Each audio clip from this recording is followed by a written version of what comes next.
কোটি কোটি টকা খৰচ কৰি NRCৰ নামত আচলতে এখন ভেকু ভাওনা যেন আমাৰ অনুভৱ হ'ল। কিন্তু বিদেশী নামত স্বদেশীক হাৰাশাস্তি কৰাটো আমি কোনো কাৰণত মানি নলওঁ। আমি নেমচুৱে বাৰে বাৰে কেৱল এতিয়া মুছলিম মানে বিদেশী, মুছলিম মানে অপৰাধী এনেকুৱা যেন টেক দিয়া, এনেকুৱা যেন লেবেল লগোৱা পৰিৱেশ এটা সৃষ্টি কৰি দিছে।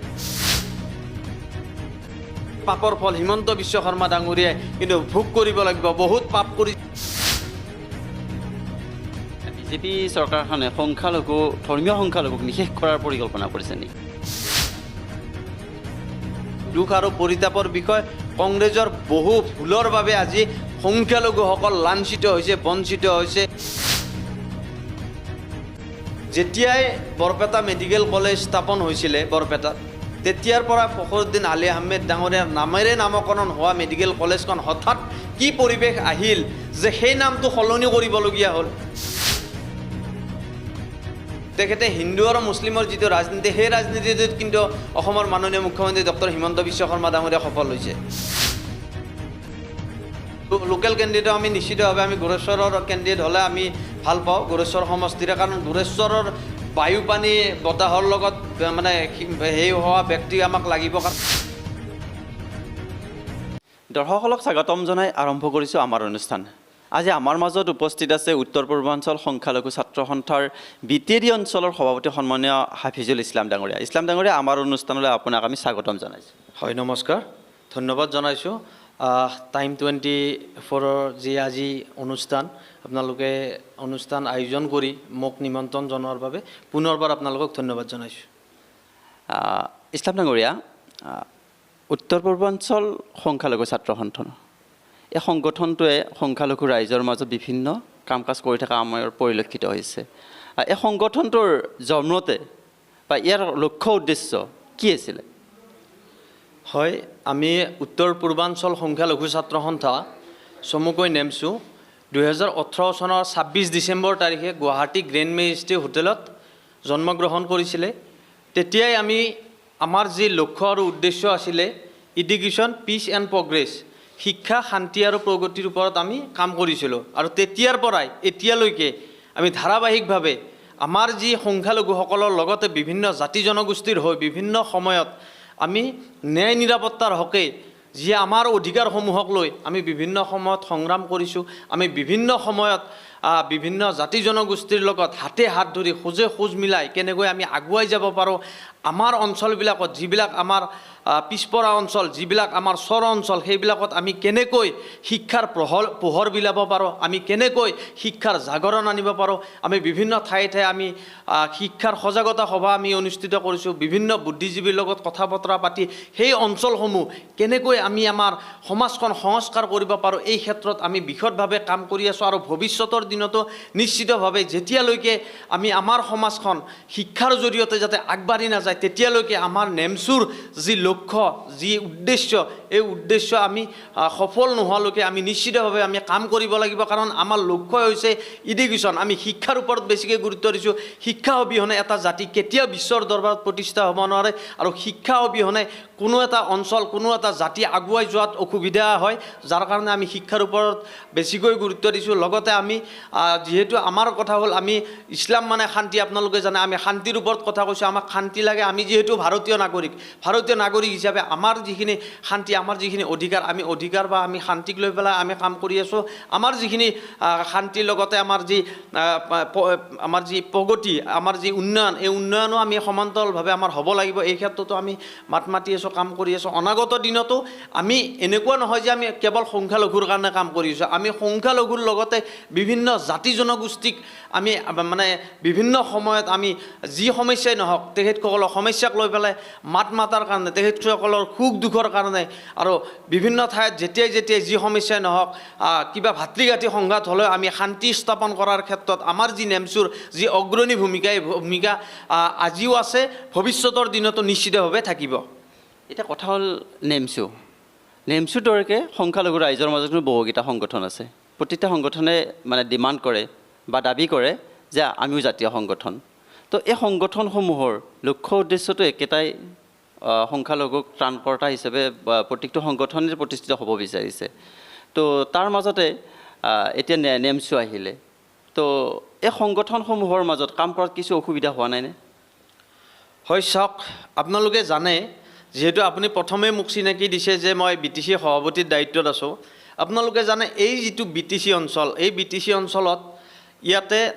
বড়ো জনগোষ্ঠীটো মই বিশেষভাৱে ক'ব বিচাৰিছোঁ। বড়ো জনগোষ্ঠীটোৰ আপোনালোকে দেখিবলৈ পাব প্ৰায় আজিৰ পৰা 25-30 বছৰ আগত এই অঞ্চলবিলাকত আচলতে কেনেকুৱা এটা পৰিৱেশ আছিল। সেই পৰিৱেশত তেতিয়া আচলতে ছাত্ৰ সংগঠন বা অস্ত্ৰধাৰী সংগঠনে হওক বা বড়ো জনগোষ্ঠীৰ প্ৰায় সংগঠন যিসকলে কেৱল নিজৰ যি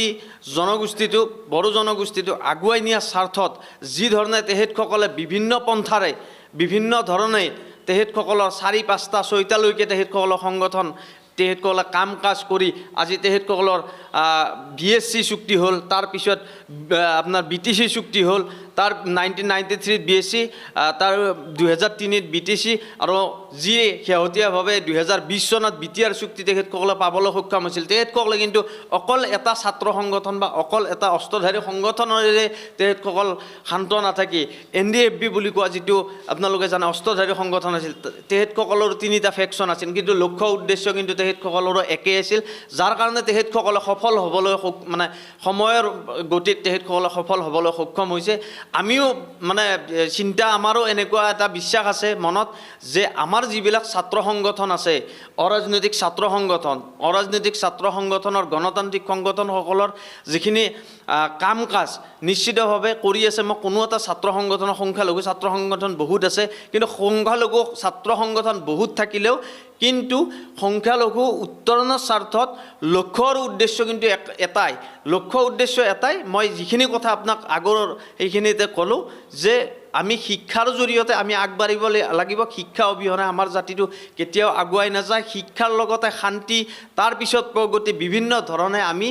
আমাৰ সমাজখনক শৈক্ষিক, সামাজিক, ৰাজনৈতিক, অৰ্থনৈতিক বিভিন্ন দিশত আমি আগুৱাই নিয়াৰ স্বাৰ্থত যি প্ৰয়াস আৰু প্ৰচেষ্টা সকলো ছাত্ৰ সংগঠনে সংখ্যালঘু সংগঠনে কাম কাজ কৰি আছে, আমিও তদ্ৰূপ কাম কাজ কৰি আছোঁ। আমি বিচাৰিছোঁ এখন মানে সুস্থিৰ মানে BTC BTR যি ধৰণে এতিয়া এটা পৰিৱেশ আহিছে, অসমখনতো যি মানে বিভিন্ন ধৰণে কিছু ক্ষেত্ৰত সংখ্যালঘুসকলক টাৰ্গেট কৰি বিভিন্ন ধৰণৰ কাম কাজ কৰে, এনেকুৱা ধৰণৰ বস্তুবিলাক কেনেকৈ আমি ৰোধ কৰি এখন শান্তিৰ অসম, সোণালী অসম আমি গঢ়িব পাৰোঁ, এই ক্ষেত্ৰত প্ৰতিটো জাতি জনগোষ্ঠীৰ সংগঠন, বিশেষভাৱে সংখ্যালঘু সংগঠন যিমান আছে সকলোৱে অসমখনক, বৰ অসমখনক কেনেকৈ আমি ধৰি ৰাখিব পাৰোঁ, হাতে হাত মিলাব পাৰোঁ, হাতে হাত ধৰি অসমখনক যাতে আমি অসমৰ মাননীয় মুখ্যমন্ত্ৰীৰ যি সপোন যে বিশেষ ৰাজ্যৰ 5খন ৰাজ্যৰ ভিতৰত অসমক সৰ্বশ্ৰেষ্ঠ ৰাজ্য হিচাপে পৰিগণিত কৰিব বিচাৰে, সেই লক্ষ্যই কিন্তু আমাৰ এই সংখ্যালঘুসকলৰ যি ধৰণে আমি কাম কাজ কৰি আছোঁ সেই লক্ষ্যৰ লগত কিন্তু তেখেতৰ লগত আমি উপনীত হ'ব পাৰিম, যদিহে অসমৰ মাননীয় মুখ্যমন্ত্ৰী ডাঙৰীয়াই প্ৰতিটো জাতি জনগোষ্ঠীক হাতে হাত ধৰি আপোনাৰ 1 কোটি যি 40 লাখ সংখ্যালঘু আছে তেখেতসকলক যাতে বাদ কৰি তেখেতে আগবঢ়াৰ যিটো প্ৰয়াস প্ৰচেষ্টা কৰি থাকে, তেখেতে বাদ দি যদি মানে তেখেতে অসমখনক আগুৱাই নিয়াৰ চিন্তা কৰে, তেনেকুৱা চিন্তাধাৰাত তেখেতৰ কাম কাজ নহয়। যাৰ কাৰণে আমি সকলো ছাত্ৰ সংগঠনে বিভিন্ন প্ৰকাৰে বিভিন্ন ধৰণে আমি কাম কাজ কৰি আছোঁ আৰু অনাগত দিনতো আমি প্ৰতিটো সংগঠনে, প্ৰতিটো ৰাজনৈতিক দলেই হওক, আমাৰ চিন্তাধাৰা অসমখনক শান্তি লাগে আৰু অসমৰ শান্তিৰ স্বাৰ্থত, শান্তি সম্প্ৰীতিৰ স্বাৰ্থত আৰু সংখ্যালঘুক উত্তৰণৰ স্বাৰ্থত আমি বিভিন্ন ধৰণে কাম কৰি আছোঁ, ৰাইজৰ স্বাৰ্থত কাম কৰি আছোঁ। ব্যক্তিগত স্বাৰ্থ পৰিহাৰ কৰি আমি ৰাইজক আমি আগুৱাই নিব লাগিব, অসমখনক আগুৱাই নিব লাগিব। এইখিনি আমাৰ লক্ষ্য উদ্দেশ্যৰে সংগঠন যিয়ে নহওক, লক্ষ্য উদ্দেশ্য কিন্তু সংখ্যালঘুসকলৰ ভাল আৰু লক্ষ্য উদ্দেশ্য সৎ আৰু মহৎ কাৰণে নিশ্চিতভাৱে আমি কাম কৰি আছোঁ আৰু ৰাইজৰ মাজত সোমাইছোঁ আৰু ৰাইজে আমাক আঁকোৱালিও লৈছে। আপুনি ক'লে সংগঠনসমূহৰ কিন্তু সংখ্যালঘু উত্তৰণৰ ক্ষেত্ৰত সকলোৰে একেমত, কিন্তু নিৰ্বাচন আহিলেই দেখা যায় যে প্ৰতিটো সংগঠনে ৰাজনৈতিক দলৰ ক্ষেত্ৰত পৃথকে সমৰ্থন কৰা দেখা যায়। হয়, চাওক, ৰাজনীতিটো এটা বিশেষ মানে অন্য বিষয়, এইকাৰণে মই কৈছোঁ যে ৰাজনীতিটো 5 বছৰ পিছে আহে, কিন্তু ৰাজনীতিৰ ঊৰ্ধত গৈ পেলাই আমি কিন্তু ছাত্ৰ সংগঠনৰ আমাৰ যিখিনি লক্ষ্য আৰু উদ্দেশ্য, মই প্ৰথমে কৈছোঁ যে আমাৰ যিখিনি লক্ষ্য আৰু উদ্দেশ্য সেইখিনি আমি বিচলিত নোহোৱাকৈ আমি অৰাজনৈতিক ছাত্ৰ সংগঠন, অৰাজনৈতিক চৰিত্ৰ অক্ষুণ্ণ ৰাখিব লাগিব প্ৰথম। আৰু দ্বিতীয় কথাটো হৈছে কি, যিহেতু ভাৰতবৰ্ষ এখন গণতান্ত্ৰিক ৰাষ্ট্ৰ হিচাপে গণতান্ত্ৰিকভাৱে যিহেতু সময়ত নিৰ্বাচন হয়, সেই নিৰ্বাচনত নিশ্চিতভাৱে এজন ভাৰতীয় নাগৰিক হিচাপে আমাৰ যিখিনি ভোটাধিকাৰ সাব্যস্ত কৰিব লাগে নিশ্চিতভাৱে আমি কৰিব লাগিব। আৰু আমি বিভিন্ন সময়ত প্ৰতিবাদ কৰোঁ, আমি গণতান্ত্ৰিকভাৱে প্ৰতিবাদ কৰোঁ। আপোনালোকেও জানে যেতিয়াই যেতিয়া সমস্যা হয় প্ৰতিবাদ কৰিবলগীয়া হয়, কিন্তু সেই প্ৰতিবাদ কেতিয়াবা হয়তো আমি সদনৰ জৰিয়তে আমি কৰিব নোৱাৰোঁ, যাৰ কাৰণে নিৰ্বাচনৰ সময়ত নিশ্চিতভাৱে পৰিৱেশ আৰু পৰিস্থিতিৰ কাৰণে আৰু সমষ্টিটোক উন্নয়ন আৰু শান্তি সম্প্ৰীতিৰ স্বাৰ্থত আমি কেতিয়াবা কিছুমান ব্যক্তিক মানে অঞ্চলটোৰ কাৰণে সমষ্টিটোৰ কাৰণে সমষ্টি উন্নয়নৰ স্বাৰ্থত মানে সহায় কৰিবলগীয়া হয়। ব্যক্তি বিশেষে কোনো ৰাজনৈতিক দল হিচাপে নহয়, ব্যক্তি বিশেষে নিশ্চিতভাৱে সহায় কৰিবলগীয়া হৈছে আৰু ভৱিষ্যতৰ দিনত আমি কৰিছোঁ আৰু অনাগত দিনতো আমি কৰি যাম, কাৰণ কৰিব লাগিব। কাৰণ পৰিৱেশটোই সেনেকুৱা হৈছে, পৰিৱেশ পৰিস্থিতি বাধ্য কৰাইছে যে আমাৰো জনপ্ৰতিনিধি 2-4জন গৈ যেতিয়া সদনত 2-4 এষাৰ কথা আমাৰ কাৰণে ক'ব, সংখ্যালঘুৰ কাৰণে ক'ব, অসমখনৰ কাৰণে ক'ব, সমষ্টিটোৰ কাৰণে ক'ব, সমষ্টিটোৰ প্ৰত্যেকটো যিবিলাক সমস্যা সেই সমস্যাক লৈ মাত মাতিব, কাম কৰিব, সেনেকুৱা ব্যক্তিক নিশ্চিতভাৱে আমি দলমত নিৰ্বিশেষে আমি দল হিচাপে নহয়, এজ এ ব্যক্তি হিচাপে নিশ্চিতভাৱে পৃথকে নহয়, নিশ্চিতভাৱে আমি সহায় বিগত দিনত যেনেধৰণে কৰিছিলোঁ অনাগত দিনতো নিশ্চিতভাৱে কৰিব লাগিব। কিন্তু আমাৰ যিটো অৰাজনৈতিক চৰিত্ৰ সেইটো অক্ষুণ্ণ ৰাখি পেলাই আমি নিশ্চিতভাৱে সহায় আৰু সহযোগ কৰিম। এতিয়াতো নিৰ্বাচনৰ বতৰ, নিৰ্বাচনত আপোনালোকৰ ভূমিকা কি হ'ব? হয়, চাওক, নিৰ্বাচন আপোনাৰ এতিয়া যিহেতু 2026 চনৰ বিধানসভা নিৰ্বাচন, তো নিৰ্বাচনত আমি নেমচুৱে ভূমিকা বুলি ক'লে আপোনালোকে জানে যে BTCত যি আমাৰ যোৱা নিৰ্বাচন হৈ গ'ল 2025ত, তো নিৰ্বাচনত আমি নেমচু কেন্দ্ৰীয় কমিটি আৰু BTC কমিটিয়ে যৌথভাৱে যথেষ্ট আমি কষ্ট কৰিছিলোঁ। আপোনালোকে জানে যে 40টা পৰিষদীয় সমষ্টিৰ ভিতৰত 5টা অপেন চিট আছিলে। তো তাত আমি থুৰিবাৰী, মথনগুৰি, গুমা, শ্ৰীৰামপুৰ, ফকীৰাগ্ৰাম এই 5টা সমষ্টিত আমি অপেন লাগিছিলোঁ। আমি অপেন লাগিছিলোঁ মানে আমাৰ যিহেতু যোৱা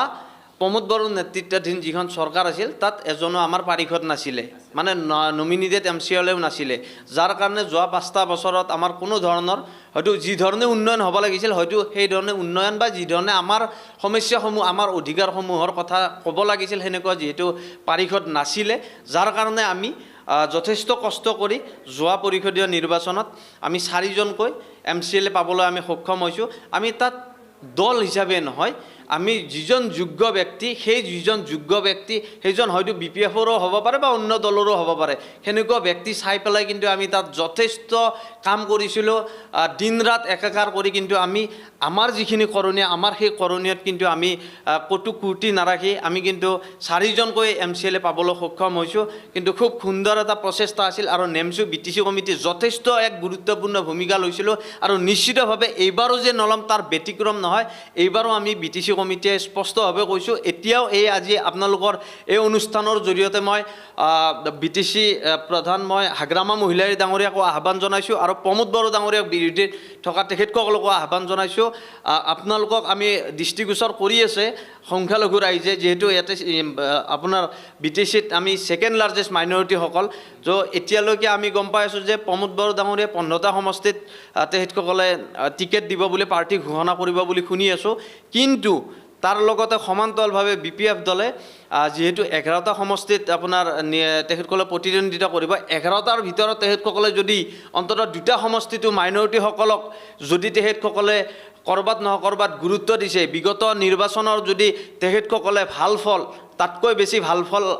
পাম বুলি আশা কৰিছে, তাতকৈ বেছি গুৰুত্ব সহকাৰে যদি লয়, নিশ্চিতভাৱে তেখেতসকলে BPF দলে 2জন হ'লেও প্ৰাৰ্থী দিব আৰু আমি তাত আশা কৰিছোঁ বিশেষভাৱে যি আমাৰ পৰ্বতজোৰা সমষ্টি আৰু বিজনী সমষ্টি এই দুটা আমি ভাবিছিলোঁ, কিন্তু তথাপিও যিহেতু NDAৰ লগত এলায়েন্স কৰি পেলাই বিজেপি হয়তো বিজনীটো ল'ব পাৰে এনেকুৱা ধৰণৰ কথা বতৰা সংবাদ মাধ্যমৰ জৰিয়তে গম পাইছোঁ। কিন্তু পৰ্বতজোৰা হ'লে অন্যতম এটা সমষ্টি, পৰ্বতজোৰা সমষ্টি, সেই সমষ্টিটোত যথেষ্ট মাইনৰিটি আমাৰ ভোট আছে। তাৰ কাৰণে আমি স্পষ্টভাৱে কৈছোঁ, হাগ্ৰামা মহিলা ডাঙৰীয়াক প্ৰথমে কৈছোঁ, তাৰপিছত বিৰোধী প্ৰত্যেকটো দলকে কৈছোঁ, মাইনৰিটি কেণ্ডিডেট দিয়ক আপোনালোকে, যিজন কেণ্ডিডেটৰ জৰিয়তে, যিজন প্ৰাৰ্থীৰ জৰিয়তে যাতে সমষ্টিটো ডেভেলপ হয়, যিজন প্ৰাৰ্থীৰ জৰিয়তে সুখ দুখৰ কথা তাত আমি আমাৰ যিখিনি ভোটাৰ থাকিব, সেই ভোটাৰৰ সুখ দুখৰ লগত থাকে, ৰাইজৰ উন্নয়নৰ স্বাৰ্থত তেখেতসকলে কাম কৰে, এনেকুৱা ধৰণৰ ব্যক্তি চাই তেখেতসকলে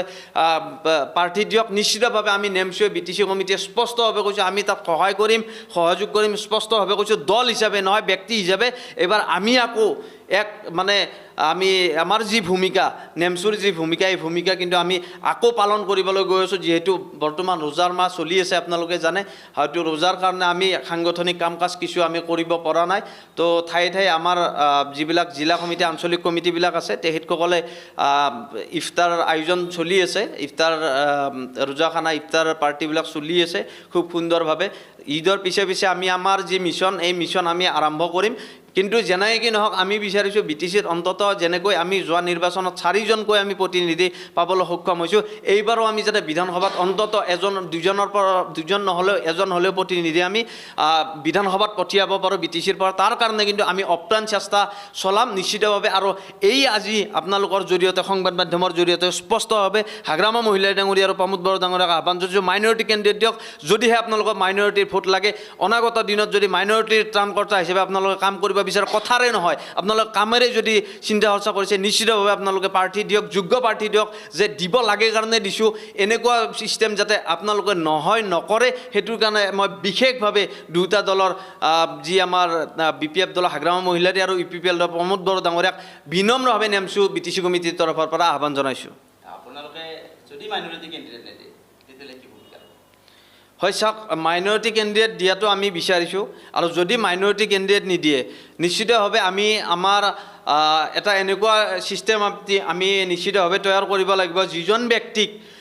প্ৰাৰ্থিত্ব প্ৰদান কৰিব, যদি সঁচাকৈ তেখেত যোগ্য হয় সেই অঞ্চলটোৰ কাৰণে, সেই সমষ্টিটোৰ কাৰণে, তেখেতে যদি সুখ দুখৰ লগত আছে, ৰাইজৰ সমস্যাৰ লগত যদি আছে, তেখেতৰ যি মানসিকতা, মানে প্ৰতিটো জাতি জনগোষ্ঠীক লগত লৈ আগত লৈ আগবাঢ়ি যোৱাৰ যি চিন্তাধাৰা, তেখেতৰ যি প্ৰয়াস আৰু প্ৰচেষ্টা থাকে, নিশ্চিতভাৱে ব্যক্তি হিচাপে, দল হিচাপে নহয়, ব্যক্তি হিচাপে মাইনৰিটি যদি নহয়ও, তথাপিও অন্য জাতি জনগোষ্ঠীৰ হ'লেও তেখেতৰ যদি মনোভাৱটো ভাল, তেখেতৰ যদি মানে যিখিনি কাম কৰাৰ যিটো স্পৃহা যদি থাকে, নিশ্চিতভাৱে আমি সেনেকুৱা ব্যক্তি হিচাপে নিশ্চিতভাৱে সহায় আৰু সহযোগ কৰি, যেনেকৈ কি নহওক, আমি অপ্ৰাণ চেষ্টা কৰি হ'লে আমি জিতোৱাৰ কাৰণে চিন্তা চৰ্চা কৰিম। সংখ্যালঘু লোকসকল প্ৰায়ে BJP বিৰোধী। বিগত BTC নিৰ্বাচনত BJP বিৰোধী হিচাপে BPF দলক সমৰ্থন কৰিছিলে, কিন্তু নিৰ্বাচনৰ পিছতে BPF দলেও BJPৰ লগত এলায়েন্স হ'ল, হয় আজি NDAত চৰকাৰ চলাই আছে। তো সংখ্যালঘু লোকসকল উপেক্ষিত হ'ল নেকি? হয় চাওক, সংখ্যালঘুসকলক আচলতে ক'ব গ'লে BPF বুলি নহয়, প্ৰতিটো ৰাজনৈতিক দলে কেৱল আৰু কেৱল আমাক ভোট বেংক হিচাপে ব্যৱহাৰ কৰাহে আমি দেখিবলৈ পালোঁ। কি আপুনি কওক কংগ্ৰেছ, কি আপুনি কওক UPPL, কি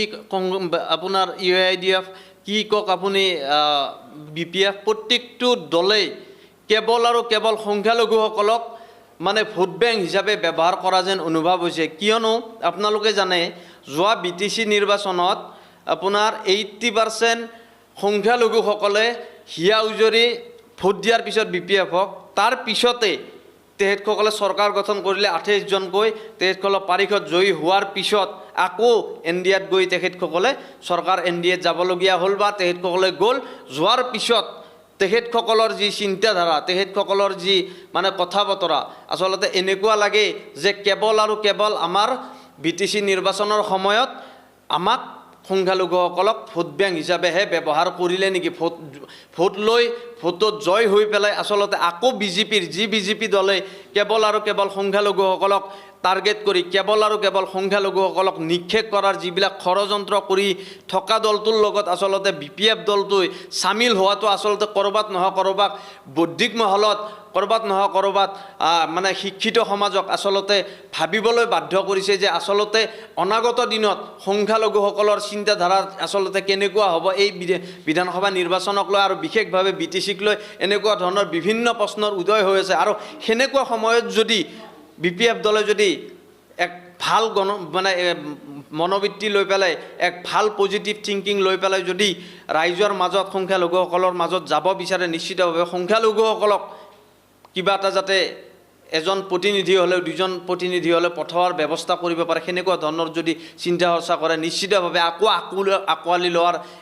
এক প্ৰচেষ্টা আৰম্ভ হ'ব বুলি আমাৰ মনত মানে ভাৱ হৈছে আৰু আমিও বিচাৰিছোঁ যে আচলতে মাইনৰিটি কেণ্ডিডেট BPF যিহেতু আগৰ পৰা সংখ্যালঘুসকলৰ লগত আছিল বা সংখ্যালঘুসকলৰ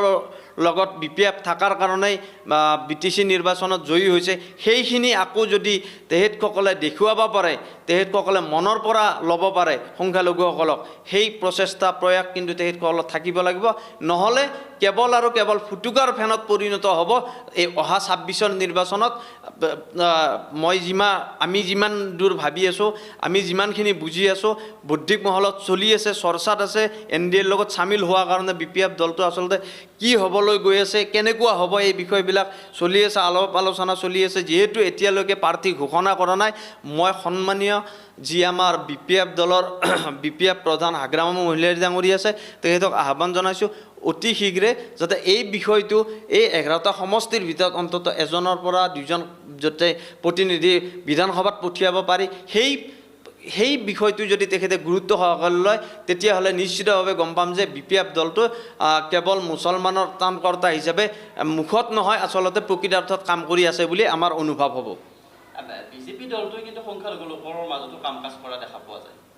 তাৰপিছত সংখ্যালঘু লোকসকল বিজেপি কিয় মানে আকোৱালি ল'ব নিবিচাৰে হয় চাওক বিজেপিৰ যিটো ভাল নীতিটোক আমি ভাল বুলি ক'ম আৰু বেয়াটোক বেয়া বুলি ক'ম আপোনালোকে দেখিবলৈ পাব বা দেখিবলৈ পাইছে বিভিন্ন সময়ত যেতিয়াই উচ্ছেদ হৈছে তেতিয়াই আমি উচ্ছেদস্থলীবিলাকত গৈছোঁ সেইবিলাক মানুহ তাত যুগ ধৰি বসবাস কৰি আছে তো সেই বসবাস কৰি থকা মানুহবিলাক আচলতে এক তৎক্ষণাত তেখেতসকল বেদখলকাৰী ক'ৰ পৰা বেদখলকাৰী হ'ল আৰু বিভিন্ন সময়ত আপোনালোকে দেখিছে কোটি টকা খৰচ কৰি NRCৰ নামত আচলতে এখন ভেকু ভাওনা যেন আমাৰ অনুভৱ হ'ল 1971 25 মাৰ্চৰ আগত অহা হিন্দুৱে হওক মুছলমানে হওক যিবিলাক ব্যক্তি আহিছিল অসমত তেখেতসকলক আচলতে ভাৰতীয় হিচাপে তেখেতসকলক স্বীকৃতি দি অসম চুক্তিৰ জৰিয়তে তেখেতসকল ভাৰতীয় নাগৰিক হিচাপে স্বীকৃতি দিছে তাৰপিছত NRC সেই আধাৰত NRC প্ৰস্তুত কৰিল NRCৰ আচলতে সেই 19 লাখ 20 লাখ মানুহ বাদ পৰিল সেইসকল ক'ত গ'ল আচলতে সেই তেখেতসকলক চিনাক্তকৰণ কৰা হ'লনে নাই কিন্তু কেৱল আৰু কেৱল সংখ্যালঘু হোৱা বাবে ভাৰতীয় নাগৰিকক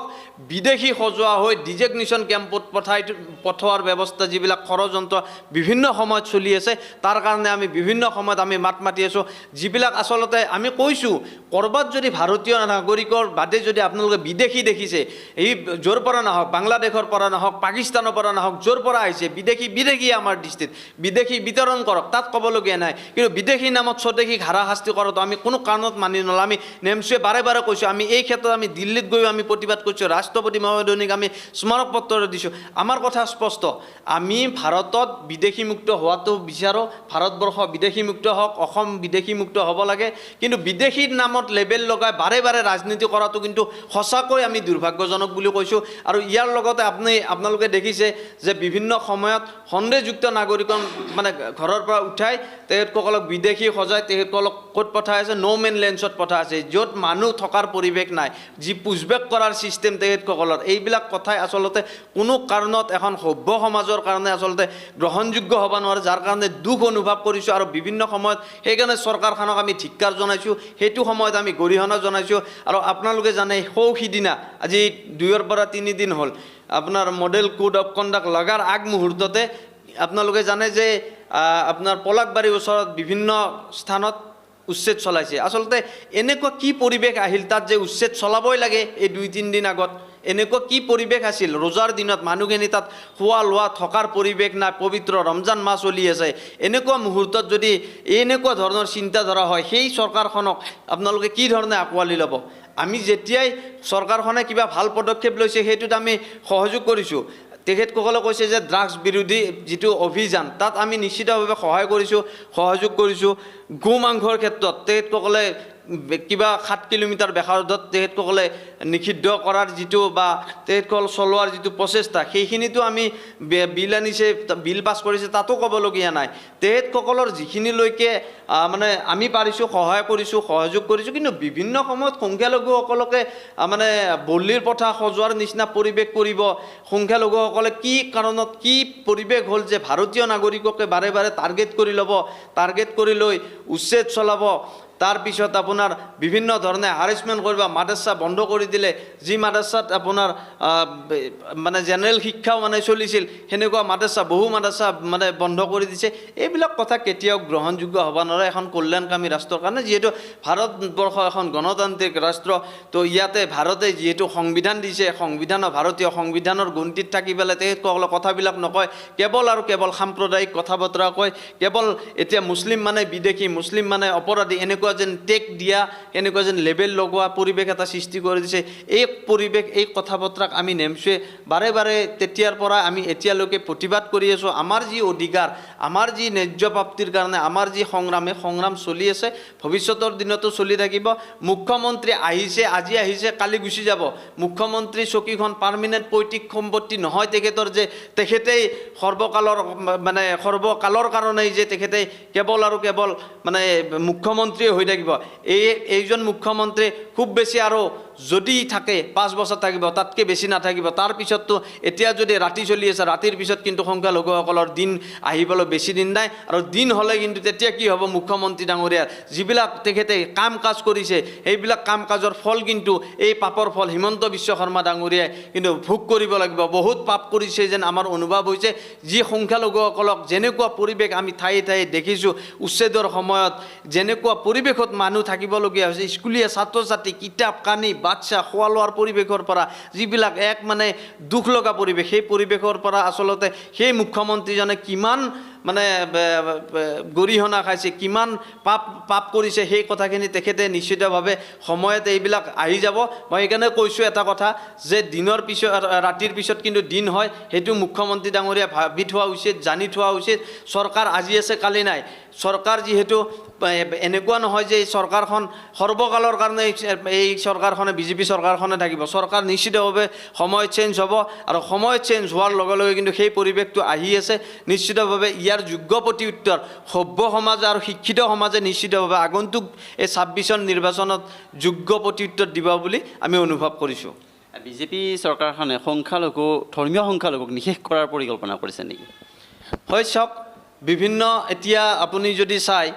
বিভিন্ন দিশত আমি দেখিবলৈ পাইছোঁ কেৱল আৰু কেৱল পুঁজিপুতিৰ চৰকাৰ এইখন আমি সংখ্যালঘুসকলক যি ধৰণে মানে নিক্ষেপ কৰাৰ এটা পৰিকল্পনা তেখেতে ৰচি আছে তো এতিয়া আমাক হাতেদি নহয় আচলতে ভাতেদি মাৰা যেন আমাৰ অনুভৱ হৈছে ঠায়ে ঠায়ে মই ক'লোৱে আপোনাক যি আমাৰ সংখ্যালঘুসকলক যি আমাৰ ভাৰতীয় নাগৰিকসকলক উচ্ছেদ চলাই আছে যি ঠায়ে ঠায়ে আপোনাৰ ডি ভোটাৰৰ নামত সন্দেহযুক্ত নাগৰিকৰ নামত আমাক যি ধৰণে মানে অন্যায় আৰু অত্যাচাৰ কৰি আছে এইবিলাক লৈ পেলাই আমি ভাবিবলৈ বাধ্য হৈছোঁ আচলতে আৰু এটা কথা মই ক'ম যদি কোনোবাই নামঘৰৰ মাটি দখল কৰিছে কোনোবাই মন্দিৰৰ মাটি দখল কৰিছে কোনোবাই যদি সত্ৰৰ মাটি দখল কৰিছে তাত ক'বলগীয়া নাই আপোনালোকে তাত উচ্ছেদ কৰক উচ্ছেদ চলক যদি সেইবিলাকত বেদখল হৈছে উচ্ছেদ কৰক আমি স্পষ্টভাৱে কৈছোঁ কিন্তু তাৰে মানে এনেকুৱা এটা পৰিৱেশ তৈয়াৰ কৰে যে ক'ৰবাত যদি মানে 2-4 ঘৰ মানুহ কৰবাৰ পৰা আহি পেলাই যে নদী ভাঙা আপোনাৰ গৰা খহনীয়াৰ কবলত পৰি ক'ৰবাত যদি চৰকাৰী ভূমিটো বাস কৰিবলগীয়া হৈছে তেখেতসকল প্ৰকৃতাৰ্থত ভাৰতীয় নাগৰিক কিন্তু ভাৰতীয় নাগৰিক হিচাপে তেখেতসকলক পুনৰ সংস্থাপন ক্ষতিপূৰণ দিয়াৰ দায়িত্ব কিন্তু চৰকাৰৰ আছিলে এনেকুৱা ধৰণৰ কাম কাজ তেখেতসকলে নকৰি কেৱল আৰু কেৱল মানে ভাতে মাৰাৰ যিটো পৰিকল্পনা আৰম্ভ কৰিছে যি নিক্ষেপ কৰাৰ ষড়যন্ত্ৰ কৰিছে এই ষড়যন্ত্ৰ কোনো কাৰণত আমি স্পষ্টভাৱে কৈছোঁ আমি নেমচুৱে হ'বলৈ নিদিওঁ আৰু নেমচুৱে আমি ধাৰাবাহিকভাৱে আন্দোলন কৰি আছোঁ গণতান্ত্ৰিকভাৱে আৰু চৰকাৰ যি চৰকাৰে নিৰ্বাচিত নহওক কিয় যদি সংখ্যালঘু বা বিভিন্ন জাতি জনগোষ্ঠীৰ বিৰুদ্ধে কথা কয় বিভিন্ন জাতি জনগোষ্ঠীৰ হৈ পেলাই তেখেতসকলে মানে নিক্ষেপ কৰা ষড়যন্ত্ৰ কৰে নিশ্চিতভাৱে আমি নেমচুৱে বহি নাথাকোঁ নেমচুৱে মাত মাতিম নেমচুৱে কাম কৰিম এয়া কিন্তু স্পষ্ট কথা কংগ্ৰেছৰ দিনত সুৰক্ষিত আছিল ধৰ্মীয় সংখ্যালঘু নাই চাওক আজি কিছু কংগ্ৰেছৰ ভুলৰ বাবেও এনেকুৱা ধৰণৰ পৰিৱেশ আজি তৈয়াৰ হৈছে যদি NRCৰ কামখিনি সময়মতে যদি কংগ্ৰেছৰ চৰকাৰৰ দিনত যদি হ'লহেঁতেন নিশ্চিতভাৱে এই যি NRCৰ প্ৰক্ৰিয়া ডি ভোটাৰৰ সমস্যাসমূহ সীমা সমস্যাসমূহ এইবিলাক সমস্যা নিশ্চিতভাৱে সমাধান কৰিলেহেঁতেন এতিয়া এই পৰিৱেশটো নহ'লহেঁতেন কিন্তু দুখ আৰু পৰিতাপৰ বিষয় কংগ্ৰেছৰ বহু ভুলৰ বাবে আজি সংখ্যালঘুসকল লাঞ্ছিত হৈছে বঞ্চিত হৈছে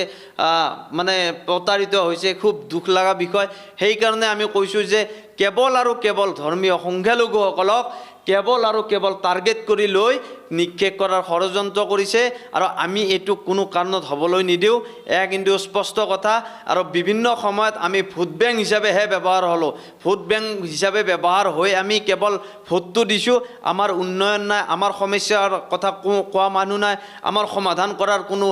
প্ৰতিনিধি নাই খুব দুখ লগা বিষয় যাৰ কাৰণে এতিয়া শিক্ষাৰ সমাজ শিক্ষিত হৈছে আমি শিক্ষিত কৰি আছোঁ বিভিন্ন অঞ্চলবিলাকত এতিয়া মানুহক জাগ্ৰত কৰিছোঁ আমি জাগৰণ কৰি আমাৰ মানুহক আমি বুজাব লাগিব এনেকুৱা আচলতে মানে ছিষ্টেম তৈয়াৰ কৰি ৰাইজৰ যি প্ৰতিনিধি যাতে আমি পঠাব পাৰোঁ যিজন প্ৰতিনিধিৰ জৰিয়তে আমাৰ সমস্যাসমূহ আমাৰ অঞ্চলত হৈ থকা দুৰ্নীতি আমাৰ অঞ্চলত হৈ থকা বেয়া কামবোৰ আমি নাইকিয়া কৰি কেনেকৈ এখন সুস্থ সবল অঞ্চল তৈয়াৰ কৰিব পাৰোঁ সমষ্টি তৈয়াৰ কৰিব পাৰোঁ এনেকুৱা ধৰণৰ চিন্তা চৰ্চাৰ কাৰণে আমি আমাৰ যি অঞ্চলসমূহত আমি নিশ্চিতভাৱে আমি কাম কৰি আছোঁ আৰু কাম কৰিব লাগিব তেতিয়াহে আমি আমাৰ যি বিগত দিনৰ যিবিলাক আচলতে কংগ্ৰেছৰ ভুল আৰু এতিয়াৰ হিমন্ত বিশ্ব শৰ্মাৰ আমাৰ যি সংখ্যালঘুসকলৰ ওপৰত চলি থকা ক্ষোভ আৰু ক্ষোভৰ যি উদ্গীৰণ এই উদ্গীৰণ আচলতে আমি শিক্ষাৰ জৰিয়তে আমি বন্ধ কৰিব পাৰিম বুলি নিশ্চিতভাৱে আমি বিশ্বাস কৰিছোঁ যাৰ কাৰণে আমি কাম কৰি আছোঁ আৰু কাম কৰিব লাগিব কাম কৰিলেহে আমি আমাৰ ফল নিশ্চিতভাৱে সময় লাগিব এইটো কিন্তু জটিল আৰু কঠিন তো এই জটিল আৰু কঠিন মুহূৰ্তত আগুৱাই যাওঁতে বিভিন্ন ঘাট প্ৰতিঘাত থাকিব এই ঘাট প্ৰতিঘাত নেওচি হ'লেও আমি আমাৰ জাতিটোক আমি কেনেকৈ বিশ্বৰ দৰবাৰত শিক্ষাৰ জৰিয়তে আমি প্ৰতিষ্ঠা কৰিব পাৰোঁ এই ক্ষেত্ৰত আমি কাম কৰি আছোঁ আৰু আমাৰ চৰকাৰ যিয়ে নহওক অনাগত দিনত চৰকাৰৰ ওপৰত দৃষ্টি থাকিব যাতে সংখ্যালঘুসকলক লৈ পেলাই আচলতে কোনে কি ধৰণে প্ৰতিশ্ৰুতি প্ৰদান কৰে কোনে কি ধৰণে কাম কাজ কৰে এনেকুৱা ধৰণৰ লক্ষ্য আমি ৰাখিব লাগিব আৰু ৰাখিমো নিশ্চিতভাৱে এতিয়া কংগ্ৰেছৰ ভুলৰ বাবেই আমি কিছু আমি অনুভৱ কৰিছোঁ যে আচলতে এতিয়া মানুহখিনি সংখ্যালঘুসকল ক'ৰবাত নহয় ক'ৰবাত সমস্যাৰ সৃষ্টি হৈ থকা যেন অনুভৱ হৈছে আৰু তাৰেই মানে সুবিধা বিজেপি চৰকাৰে লৈ আছে কংগ্ৰেছ দলটো কিন্তু সংখ্যালঘুক লৈ আগবাঢ়িব বুলি মানে এটা ধাৰণা হৈছে অনাগত নিৰ্বাচনত কি ক'ব আপুনি সংখ্যালঘু বুলি নহয় এতিয়া কংগ্ৰেছ দলটো এটা এনেকুৱা দলত পৰিণত হৈছে যিটো দল ক'বলৈ বেয়া লাগে দেখিবলৈ পাইছোঁ আচলতে আমি যিহেতু ৰাজনীতি নকৰোঁ তথাপিও ৰাজনীতিক বিষয়বিলাক দেখি আচলতে দুখ লাগে কিয় এটা সমষ্টিত 3জন 4জনকৈ পাৰ্টি প্ৰত্যক্ষী ব্যক্তি থাকে তাত কাৰোবাৰ যদি টিকেটটো কনফাৰ্ম হৈছে বাকী 2জন বা 3জন কিন্তু বিজেপি দলত গুচি গৈছে আজিৰ তাৰিখত আপোনালোকে মানে চাব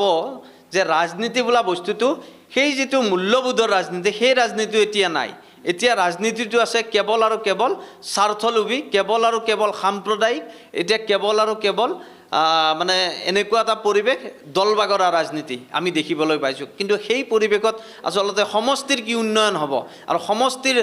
ভোটাৰে আচলতে ভাবিবলৈ বাধ্য হৈছে যে আচলতে ভোট দিলে সেই ব্যক্তিজনে জয়ী হোৱাৰ পিছত আচলতে ক'ত যাব তেখেতৰ কিবা ঠিকনা আছে নেকি সেই কথাবিলাক আচলতে ৰাইজৰ প্ৰশ্নৰ উদয় হৈছে আৰু এতিয়া প্ৰশ্নৰ উদয় হ'ব তো যাৰ কাৰণে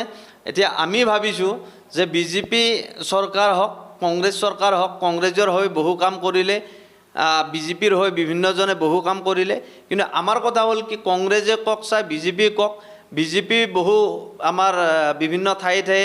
বহু লিডাৰে কিন্তু আমি দেখিবলৈ পাইছোঁ নিৰ্বাচনৰ সময়ত বিজেপিক সহায় কৰে সংখ্যালঘুসকলে কিন্তু এনেকুৱা কোনো কথা নাই যে কেৱল সংখ্যালঘুসকলেই মানে কংগ্ৰেছ কৰে সেইটো টেক দিয়াটো ভুল বহুতে বিজেপিও কৰে এজিপিও কৰে এতিয়া জাতীয়তাবাদী অসম জাতীয় পৰিষদ হওক ৰাইজৰ দল বিভিন্ন আঞ্চলিক দলৰ লগত সকলোৱে মোটামুটি থাকে সংখ্যালঘুসকল এনেকুৱা কোনো কথা নাই যে সংখ্যালঘুসকল মানে কংগ্ৰেছ সেইটো টেক হয়তো আগত আছিলে এতিয়া শিক্ষিত সমাজ দিব যোগ্য ব্যক্তিক ভোট দিব আৰু বিভিন্ন ঠায়ে আজিকালি বিভিন্ন ছ'চিয়েল মিডিয়াৰ যুগ কাৰ চিন্তাধাৰা কেনেকুৱা কাৰ সমাজৰ প্ৰতি দায়িত্ব দায়বদ্ধতা আছে সেই বস্তুবিলাকৰ ওপৰত লক্ষ্য কৰি পেলাই নিশ্চিতভাৱে অনাগত দিনত কাম কাজ কৰিবা, অনাগত দিনত ভোট প্ৰদান কৰিবা। আমি সেইটোৱে সকলো সংখ্যালঘু ৰাইজক আহ্বান জনাম। যিজন যোগ্য বুলি আপোনালোকে বিবেচনা কৰে, যোগ্য প্ৰাৰ্থীক আপোনালোকে ভোট দিয়ক, তাত ক'বলগীয়া নাই। কিন্তু প্ৰাৰ্থীজন যদি সঁচাকৈ মানে যি দলৰে নহওক, হয়তো সেইজন কোনোবা আঞ্চলিক দলৰো হ'ব পাৰে, সেইজন কোনোবা ৰাষ্ট্ৰীয় দলৰো হ'ব পাৰে, এনেকুৱা চাই পেলাই যিজন ব্যক্তিৰ জৰিয়তে সমষ্টিৰ উন্নয়ন হ'ব, ভাতৃত্ববোধৰ কথা ক'ব, মিলা প্ৰীতিৰ কথা ক'ব, সমষ্টিৰ শৈক্ষিক, সামাজিক, অৰ্থনৈতিক সকলো দিশতে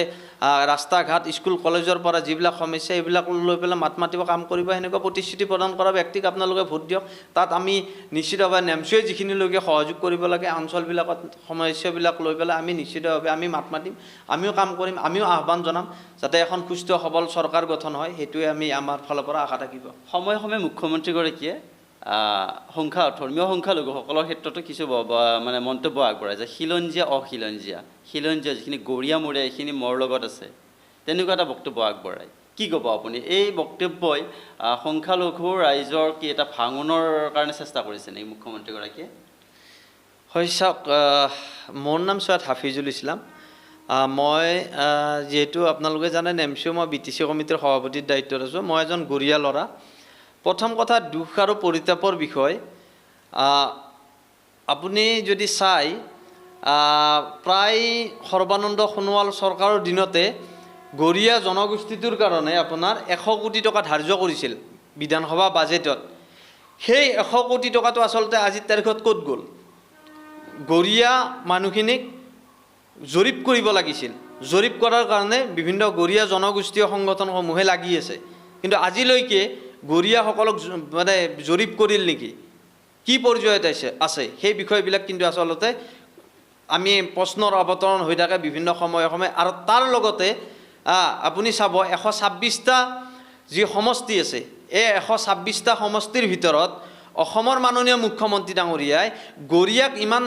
মানে গৰীয়া জনগোষ্ঠীটোৰ প্ৰতি খিলঞ্জীয়া হিচাপে যি ধৰণে স্বীকৃতি দি পেলাই কথা ক'ব বিচাৰে, সেই গৰীয়াসকলক আচলতে কোনটো সমষ্টি আপুনি 126টাৰ ভিতৰত উপহাৰ দিছে সেইটো কথা কওকচোন। BJP ক'লেই যে খিলঞ্জীয়া অখিলঞ্জীয়া বা আমাৰ মাজত গৰীয়া মিয়া ভাগ কৰিছে, ঠিক আছে, ন ডাউট ভাগ কৰক, ক'বলগীয়া নাই। কিন্তু ভাগ কৰি আমাক কি লাভান্বিত কৰিছে আপুনি কওকচোন? কি লাভান্বিত কৰিছে, কি দিছে? গৰীয়া জনগোষ্ঠীটোক কি দিছে? যদি গৰীয়া জনগোষ্ঠীটোক গৰীয়া উন্নয়ন পৰিষদ গঠন কৰি পেলাই যদি কোটি কোটি টকা দিলে হয়, গৰীয়া জনগোষ্ঠীক যদি খিলঞ্জীয়া প্ৰমাণপত্ৰ কিবা দিলে হয়, তেতিয়া নিশ্চিতভাৱে ক'লো হয় যে BJP চৰকাৰখনে গৰীয়াৰ কাৰণে কিবা নহয় কিবা এটা কৰিছে। কিন্তু এতিয়া আমি যিবিলাক দেখিবলৈ পাইছোঁ, কথা আৰু কামৰ মাজত মিল নাই, ফুটুকাৰ ফেনত পৰিণত হৈছে যেন আমাৰ অনুভৱ হৈছে। আৰু যেতিয়াই নিৰ্বাচন আহে গৰীয়া আৰু মিয়া ডিভাইড কৰি দিয়ে। আচলতে এইটো কথা কোনো কাৰণত আমি মানি নলওঁ। আমি অসমত 1,40,00,000 ধৰ্মীয় সংখ্যালঘু মানুহ আমি আছোঁ। আমি একেটা মছজিদতে নামাজ পঢ়োঁ, আমাৰ কোৰাণ একেখনে, আমি একেটা আমি ৰমজান মাহতে আমি ৰোজা ৰাখোঁ, আমি একেটা এখন ঈদগাহ ফিল্ডতে আমি ঈদৰ নামাজ আদায় কৰোঁ। আমাৰ মাজত কোনো ধৰণৰ অসমৰ মাননীয় মুখ্যমন্ত্ৰীয়ে যিমানেই মানে আমাৰ মাজত ষড়যন্ত্ৰ নকৰক কিয় ভাগ ভাগ কৰাৰ, সেই ষড়যন্ত্ৰত কিন্তু আমি কোনো কাৰণত ভৰি নিদিওঁ। আৰু ভৰি দিলোঁহেঁতেন তেখেতৰ যদি চিন্তাধাৰা সৎ আৰু মহৎ হ'লহেঁতেন, তেখেতৰ চিন্তাধাৰা সৎ আৰু মহৎ কৰ্মৰ জৰিয়তে নহয় কাৰণে আমি তাৰ কাৰণে দূৰত আছোঁ। আৰু তেখেতৰ যিবিলাক কৰ্মকাণ্ড, এই কৰ্মকাণ্ডক আমি কোনো কাৰণতে প্ৰশ্ৰয় দিয়া নাই আৰু ভৱিষ্যতৰ দিনতো নিদিওঁ, এয়া কিন্তু স্পষ্ট কথা। শেহতীয়াভাৱে Barpeta medical college Fakhruddin Ali Ahmed medical college নামেৰে নামকৰণ হৈছিলে, এই নামটো কিন্তু পৰিৱৰ্তন কৰিছে চৰকাৰখনে। হয়, চাওক, সঁচাকৈ এনেকুৱা দিন অসমত দেখিবলৈ পাম বুলি কোনো কালে ভবা নাছিলোঁ। খুব দুখ লগা বিষয়। যেতিয়াই বৰপেটা মেডিকেল কলেজ স্থাপন হৈছিলে বৰপেটাত, তেতিয়াৰ পৰা ফখৰুদ্দিন আলী আহমেদ ডাঙৰীয়াৰ নামেৰে নামকৰণ হোৱা মেডিকেল কলেজখন হঠাৎ কি পৰিৱেশ আহিল যে সেই নামটো সলনি কৰিবলগীয়া হ'ল। আচলতে এই কথাৰ জৰিয়তে যে মুছলিমসকলক বা মাইনৰিটিসকলক আচলতে ক'ৰবাত নহয় ক'ৰবাত ডিপ্ৰাইভ কৰিয়ে আচলতে অসমৰ মাননীয় মুখ্যমন্ত্ৰীজনে চলি থাকিব বিচাৰিম বুলি ভাবিছে নেকি? আচলতে এনেকুৱা কথা লৈ যদি অসমৰ মাননীয় মুখ্যমন্ত্ৰী ডাঙৰীয়াই বিশেষ যি তেখেতৰ সপোন 5খন ৰাজ্যৰ ভিতৰত অসমক সৰ্বশ্ৰেষ্ঠ ৰাজ্য হিচাপে পৰিগণিত কৰিব বিচাৰে, এই সপোন লৈ এই কথা বতৰা লৈ আচলতে কেনেকৈ আগবাঢ়িব পাৰিব? 3,30,00,000 জনসাধাৰণক প্ৰতিনিধিত্ব কৰা অসমৰ মাননীয় মুখ্যমন্ত্ৰী ডাঙৰীয়াই তেখেতে কৰিমগঞ্জৰ নামত শ্ৰীভূমি জিলা গঠন কৰিলে, নাম সাল সলনি কৰিলে। এইবাৰ কৰিছে তেখেতে যে বৰপেটা যিখন ফখৰুদ্দিন আলী আহমেদ মেডিকেল কলেজ, তাত বৰপেটা হিচাপে তেখেতে মেডিকেল কলেজখন মানে নামটো সেই হিচাপে ৰাখি দিলে। আচলতে এই কথাটো কোনো কাৰণে আমি মানি ল'ব নোৱাৰোঁ। এয়া কিন্তু অসমৰ মুখ্যমন্ত্ৰী ডাঙৰীয়াৰ এয়া হিটলাৰী শাসন, এয়া অসমৰ মাননীয় মুখ্যমন্ত্ৰী ডাঙৰীয়াৰ একনায়কত্ববাদৰ কাৰণে আচলতে এইবাৰ 2026 চনত অসমৰ মুখ্যমন্ত্ৰী ডাঙৰীয়াক যে ব্ৰহ্মপুত্ৰত তেখেতৰ গাড়ী দলিয়াই দিব ইতিমধ্যে অসমৰ ৰাইজে পণ লৈছে। আৰু কিন্তু এয়া স্পষ্ট কথা, আমিও যিমানলৈকে পাৰোঁ নিশ্চিতভাৱে আমাৰো যিখিনি লক্ষ্য আৰু উদ্দেশ্য, এই লক্ষ্য উদ্দেশ্যত এইবাৰ নিৰ্বাচনত অন্ততঃ নেমচু কেন্দ্ৰীয় কমিটি আৰু BTC কমিটিয়ে আমি অসমৰ ৰাইজক আৰু বিভিন্ন সমষ্টি কিন্তু আমি জাগৰণ কৰাৰ কাৰণে চিন্তা চৰ্চা কৰি আছোঁ। আমাৰ এই প্ৰয়াস আৰু প্ৰচেষ্টা নিশ্চিতভাৱে আমি ঈদৰ পিছৰ পৰা আৰম্ভ কৰি আমি ধাৰাবাহিকভাৱে লাগিম। আমাৰ কথা হ'ল কি, হিমন্ত হাজতাও অসম বচা আমি ইতিমধ্যে আৰম্ভ কৰাৰ এক প্ৰয়াস আৰু প্ৰচেষ্টা আমাৰ কেন্দ্ৰীয় কমিটি BTC কমিটিৰ মাজত আমি আলোচনা কৰাৰ চিন্তা চৰ্চা আমাৰ মাজত চলি আছে। আৰু 2-4 দিনৰ ভিতৰত নিশ্চিতভাৱে আমি আমাৰ কেন্দ্ৰীয় কাৰ্যনিৰ্বাহকৰ জৰিয়তে আমি আমাৰ যি কৰ্মপন্থা আমি আলোচনা কৰি আমি আগবঢ়াৰ সিদ্ধান্ত গ্ৰহণ কৰিছোঁ। আপুনি এগৰাকী সংখ্যালঘু নেতা, আপুনি মুখ্যমন্ত্ৰী হিমন্ত বিশ্ব শৰ্মাৰ কথা যেনেকৈ আজি ইয়াত বক্তব্য আগবঢ়াইছে, কিন্তু বহু সংখ্যালঘু ৰাইজে আকৌ একে সময়তে যে পুনৰবাৰ মুখ্যমন্ত্ৰী হিচাপে হিমন্ত বিশ্ব শৰ্মাকে লাগে বুলি এটা দাবী উত্থাপন কৰি আছে। বিভিন্ন সংবাদ মাধ্যমত কিন্তু এই বস্তু প্ৰচাৰ হৈ আহিছে। হয় চাওক, এনেকুৱা মুখ্যমন্ত্ৰী হিচাপে সন্মানীয় হিমন্ত বিশ্ব শৰ্মা ডাঙৰীয়া সফল বুলি ভাবে? হয় চাওক, তেখেত অসমৰ মাননীয় মুখ্যমন্ত্ৰী ডাঙৰীয়া আজিৰ তাৰিখত মই সফল বুলি ক'লে এটা বস্তুতে মই সফল হোৱা বুলি ক'ম, তেখেতে হিন্দু আৰু মুছলিমৰ যিটো ৰাজনীতি, সেই ৰাজনীতিটোত কিন্তু অসমৰ মাননীয় মুখ্যমন্ত্ৰী ডক্টৰ হিমন্ত বিশ্ব শৰ্মা ডাঙৰীয়া সফল হৈছে। তেখেতে অসমৰ ৰাইজৰ মন জয় কৰি তেখেতে সফল হ'ব পৰা নাই, এইটো কথা স্পষ্ট কথা। অসমৰ ৰাইজৰ মন তেখেতে 30% বা 35% মানুহৰহে মন জয় কৰিছে, কিন্তু বাকী 70-75% মানুহৰ মন জয় কৰিব পৰা নাই। তেখেতে কেৱল ধৰ্মীয় আঘাত, ধৰ্মীয় যি সংখ্যালঘুসকলৰ ধৰ্মক লৈ সংখ্যালঘু বা মুছলিমসকলৰ ধৰ্মীয় আঘাতক মানে ক'ৰবাত নহয় ক'ৰবাত আঘাত সানি পেলাই তেখেতৰ যি ৰাজনীতি, এই ৰাজনীতিত তেখেতে সফল হৈছে। কিন্তু তাতকৈ বিশেষ সফল হোৱা বুলি আমি অনুভৱ নকৰোঁ। আমি অনুভৱ কৰিছিলোঁ যেতিয়া অসমৰ মাননীয় মুখ্যমন্ত্ৰীয়ে পবিত্ৰ যি সংবিধানৰ শপত লৈ যেতিয়াই তেখেত মুখ্যমন্ত্ৰী হিচাপে গাদীত বহিছিল, তেতিয়াই আমি ভাবিছিলোঁ যে অসমৰ মাননীয় মুখ্যমন্ত্ৰীয়ে বিভিন্ন জাতি জনগোষ্ঠীৰ হৈ পেলাই তেখেতে কাম কৰিব। তেখেতৰ যি সকলো মানে জাতি জনগোষ্ঠীক হাতে হাত ধৰি নিয়াৰ যিটো প্ৰচেষ্টা তেখেতে নিশ্চিতভাৱে কৰিব বুলি আমি অনুভৱ কৰিছিলোঁ। কিন্তু সময়ৰ গতিত সেইখিনি দেখিবলৈ নাপালোঁ। কেৱল আৰু কেৱল হিন্দু মুছলিম, কেৱল আৰু কেৱল হিন্দু মুছলিম, কেৱল আৰু কেৱল সাম্প্ৰদায়িকতাৰ বীজ সিঁচি তেখেতে ৰাজনীতি কৰিছে, তাতকৈ বেলেগ ৰাজনীতি একো কৰা নাই। আমি দেখিবলৈ পাইছোঁ বিভিন্ন সময়ত সৰ্বানন্দ সোণোৱাল ডাঙৰীয়াও 5টা বছৰ ইয়াতে চৰকাৰ গঠন কৰি তেখেতে মুখ্যমন্ত্ৰী হৈছিল। তেখেতে কিন্তু এনেকুৱা ধৰণৰ সাম্প্ৰদায়িক মনোভাৱ লৈ পেলাই নহয়, বিভিন্ন জাতি জনগোষ্ঠী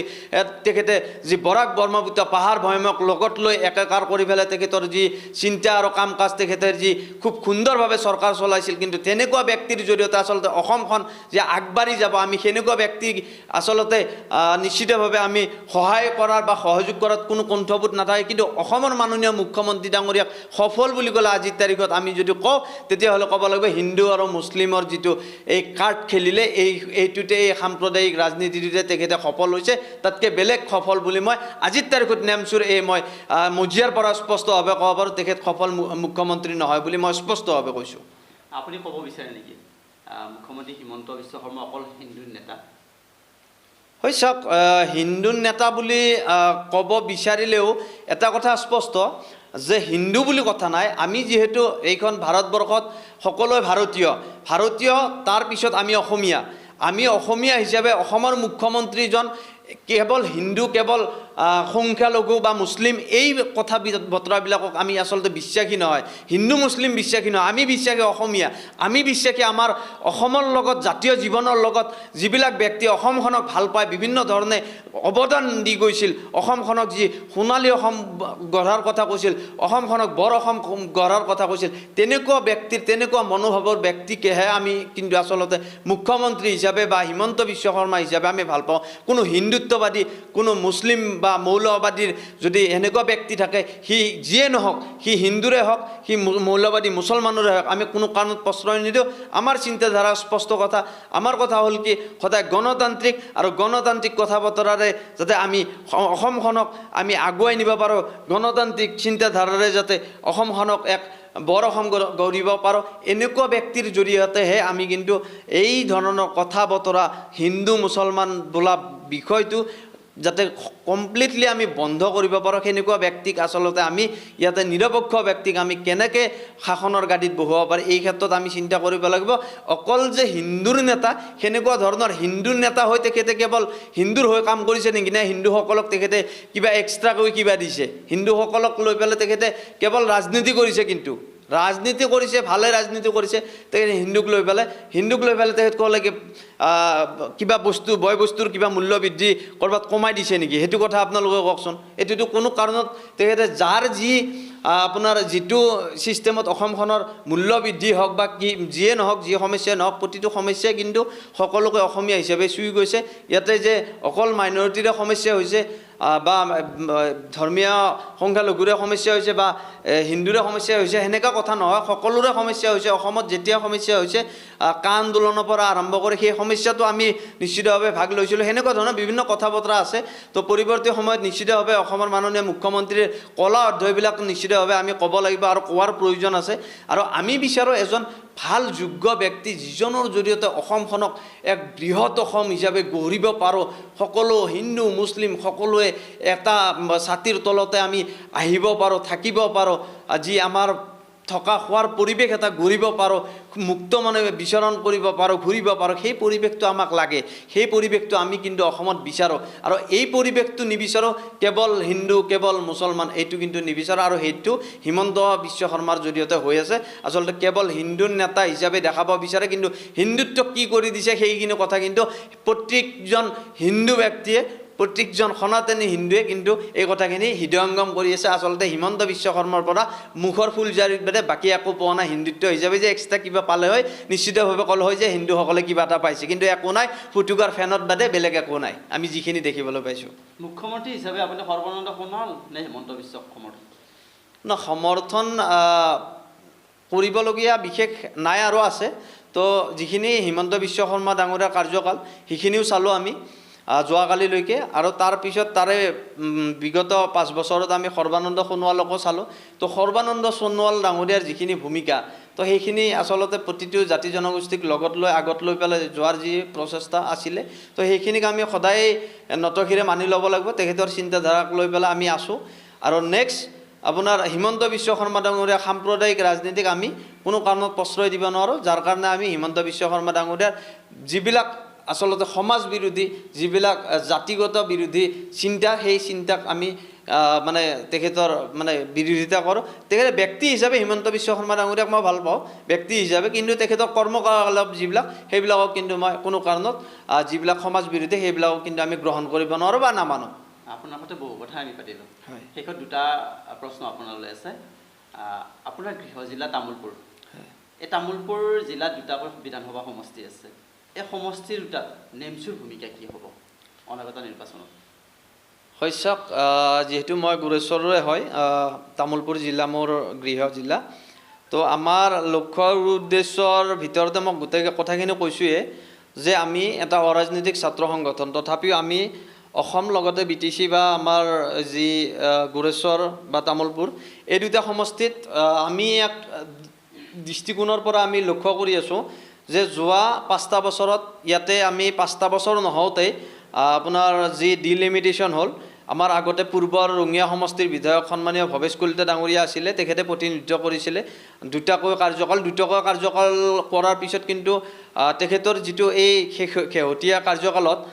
দুটা আঢ়ৈটা বছৰ পিছতে ডিলিমিটেশ্যন হ'ল আৰু ডিলিমিটেশ্যনৰ পিছত আচলতে ইয়াতে গোৰেশ্বৰ নতুনকৈ যিটো নৱগঠিত সমষ্টি হ'ল এই সমষ্টিটোত কোনো এজন প্ৰতিনিধি নাই খুব দুখ লগা বিষয় আৰু যেতিয়াই পাইছোঁ আমি কেৱল ৰঙিয়া ছাইডৰ পৰাহে আমি প্ৰতিনিধিবিলাক আচলতে পাওঁ কিন্তু ৰঙিয়াৰ অন্যতম কেন্দ্ৰস্থল হিচাপে ৰঙিয়া সমষ্টিৰ গোৰেশ্বৰ আমাৰ যি ধৰণে উন্নয়ন হ'ব লাগিছিল ৰঙিয়া সমষ্টিৰ অন্যতম কেন্দ্ৰস্থল গোৰেশ্বৰো কিন্তু উন্নয়ন আমি সৰ্বাংগীন উন্নয়ন যদি চাবলৈ যাওঁ কিন্তু কোনো ধৰণৰ উন্নয়ন নাই কেৱল আৰু কেৱল চৰকাৰী দুই এটা ঘৰত বাদে ৰাস্তা ঘাটৰ যি ধৰণে মানে সমস্যা আছে মঠ মন্দিৰৰ পৰা আৰম্ভ কৰি বা স্বাস্থ্যৰ তাৰপিছত খোৱা পানীৰ সমস্যা বিভিন্ন ধৰণৰ সমস্যা আছে এই সমস্যাক লৈ পেলাই কোনো ধৰণৰ কিন্তু আমি গুৰুত্ব যি ধৰণে আগৰ জনপ্ৰতিনিধিবিলাকে আচলতে দেখাব লাগিছিল বা কৰিব লাগিছিল সেইখিনি আমি কৰা দেখা নাপালোঁ যাৰ কাৰণে বিচাৰিছিলোঁ আমি যি দলে নহওক এইবাৰ গোৰেশ্বৰৰ পৰা অন্তত গোৰেশ্বৰৰ লোকেল কেণ্ডিডেট আমি বিচাৰিছিলোঁ যি দলৰে নহওক নিশ্চিতভাৱে যিটো দলৰ মানে প্ৰতিনিধি ৰাইজৰ মাজত হয়তো সুখ দুখৰ লগত থাকিল হয় যিজন প্ৰতিনিধিয়ে আচলতে ভাল চিন্তাধাৰা লৈ পেলাই ভাল মনোভাৱ লৈ গোৰেশ্বৰখনক উন্নয়ন কৰাৰ চিন্তা চৰ্চা বা প্ৰয়াস কৰাৰ সেনেকুৱা ব্যক্তি যদি গোৰেশ্বৰৰ পৰা দিলে হয় যি দলৰে নহওক নিশ্চিতভাৱে আমি সমৰ্থন কৰিলোহেঁতেন বুলি আমি অনুভৱ কৰিছোঁ এতিয়া গম পাইছোঁ গোৰেশ্বৰৰ সমীকৰণটো অলপমান বেলেগ চলি আছে তো গোৰেশ্বৰত বিজেপি দলৰ পৰা হয়তো যথাসম্ভৱ কোনোবা বাহিৰৰ কেণ্ডিডেটে আহিব নেকি বুলি আমি পাৰ্টি পদক্ষী বহুকেইজন আছে কিন্তু সেনেকুৱা শুনিছোঁ তাৰপিছত আমি কংগ্ৰেছৰ পৰা শুনি আছোঁ যে কোনোবা হয়তো এজন চৌহান বুলি আহিব পাৰে আৰু বাইচান্স হয়তো আপোনাৰ এই CPM দলকো হয়তো এৰি দিব পাৰে আৰু বিগত যোৱা 5টা বছৰত CPM দলক ভগৱান দেৱ বিষ্ণুক এৰি দি পেলাই গোৰেশ্বৰখনত আচলতে যোৱা পৰিৱেশটো একেই হ'ল তাতো হাৰি থাকিলে ভগৱান দেৱ মিশ্ৰই আকৌ যদি এনেকুৱা পৰিৱেশত আকৌ CPMক দে আচলতে ৰাইজে কি ধৰণে ল'ব সেইটো এটা এক প্ৰশ্নৰ অৱতৰণ হৈ আছে তাৰপিছত আপুনি যদি চাই BPF দলৰ হয়তো কেণ্ডিডেট নাথাকে এলায়েন্সত থাকিলে NDAৰ লগত তো এনেকুৱা ধৰণৰ কথা বতৰা চলি আছে আৰু লগতে UPPLৰো দুজন ব্যক্তি আছে তো লাগি আছে এজন সংখ্যালঘু আৰু এজন প্ৰাক্তন MCLA এনেকুৱা ধৰণৰ কথা বতৰা আমি নিশ্চিতভাৱে চাম কাৰ কেনেকুৱা চিন্তাধাৰা লৈ পেলাই কোনে প্ৰাৰ্থিত্ব আগবঢ়ায় লোকেল কেণ্ডিডেটক নিশ্চিতভাৱে লোকেল কেণ্ডিডেট আমি নিশ্চিতভাৱে আমি গোৰেশ্বৰৰ কেণ্ডিডেট হ'লে আমি ভাল পাওঁ গোৰেশ্বৰ সমষ্টিৰে কাৰণ গোৰেশ্বৰৰ বায়ু পানী বতাহৰ লগত মানে সেই হোৱা ব্যক্তি আমাক লাগিব কাৰণ সেই ব্যক্তিজনেহে গম পাব আচলতে গোৰেশ্বৰত কি কি সমস্যা আছে গোৰেশ্বৰ উন্নয়নৰ ক্ষেত্ৰত যদি সৰ্বাংগীন উন্নয়ন হ'ব লাগে নিশ্চিতভাৱে গোৰেশ্বৰৰ আশপাশ গোটেই গোৰেশ্বৰৰ পৰিসীমাটো জানিব লাগিব গোৰেশ্বৰ অঞ্চলৰ বিভিন্ন গাঁও গলিবিলাকত কি সমস্যা হৈ আছে ঘৰবিলাকত কি হৈ আছে ৰাস্তা স্বাস্থ্য সেৱা কি হৈ আছে তাৰপিছত খোৱা পানীৰ কি ব্যৱস্থা হৈছে বিজুলী কি ব্যৱস্থা হৈছে বিভিন্ন বিষয় আছে এই বিষয়বিলাক চাব লাগিব সেনেকুৱা ব্যক্তি চাব লাগিব তেতিয়াহে নিশ্চিতভাৱে আমি এতিয়া চাই আছোঁ যে কাক প্ৰাৰ্থিত্ব প্ৰদান কৰা আৰু আমাৰ যিহেতু তামোলপুৰ মোৰ গৃহ জিলা হিচাপে তামোলপুৰতো আমি দেখিবলৈ পাইছোঁ তাতো নিশ্চিতভাৱে যোগ্য ব্যক্তিকে আমি বিবেচনা কৰিব লাগিব দলমত নিৰ্বিশেষে হয়তো যি দলৰে নহওক যদি বিজেপিৰো তাত ভাল কেণ্ডিডেট দিয়ে নিশ্চিতভাৱে বিজেপি হিচাপে নহয় হয়তো আমি প্ৰাৰ্থীজন চাইও আমি সহযোগ কৰিবলগীয়া হ'ব পাৰে উন্নয়নৰ স্বাৰ্থত কাৰণ মোৰ গৃহ জিলা হিচাপে সেইখিনি মোৰ কৰণীয় বা দায়িত্ব আছে আমাৰ আঞ্চলিক ডিষ্ট্ৰিক্টবিলাক আছে নিশ্চিতভাৱে অনাগত দিনত আমি আলোচনা কৰিম বহি এক সুস্থিৰ সিদ্ধান্ত লৈ নিশ্চিতভাৱে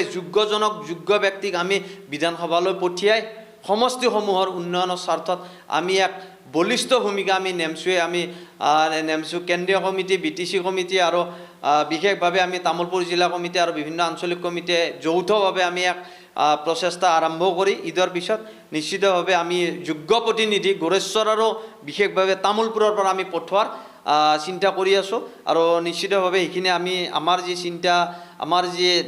প্ৰচেষ্টা নিশ্চিতভাৱে ৰাইজৰ লগত আলাপ আলোচনাৰ জৰিয়তে ৰাইজৰ সহায় সহযোগেৰে আমি আগবাঢ়ি যাম এইখিনি আপোনালোকক আমি সংবাদ মাধ্যমৰ জৰিয়তে আমি BTC-বাসী তথা অসমবাসীক আহ্বান জনাইছোঁ যোগ্য প্ৰতিনিধিক আপোনালোকে বিবেচনা কৰক বিবেক ভোট আপোনালোকে প্ৰদান কৰিব লাগিব কাৰণ বিবেক ভোট আজি আপুনি যদি চাই 5টা বছৰৰ মূৰত নিৰ্বাচন আহে কিন্তু আমাৰ মানুহে একাপ চাহত আৰু 500 টকাত বিক্ৰী যোৱা সেই পৰিৱেশটো যাতে আমাৰ মাজত নাথাকে আমি যিজন ব্যক্তিক যাতে ভোটটো দিয়াৰ সময়ত ভোটটো দিয়াৰ আগত বা প্ৰতিনিধিজন গাঁৱত যোৱাৰ নিৰ্বাচনৰ পাক মুহূৰ্তত যেতিয়া যাব প্ৰচাৰৰ কাৰণে তেখেতক আমি মানে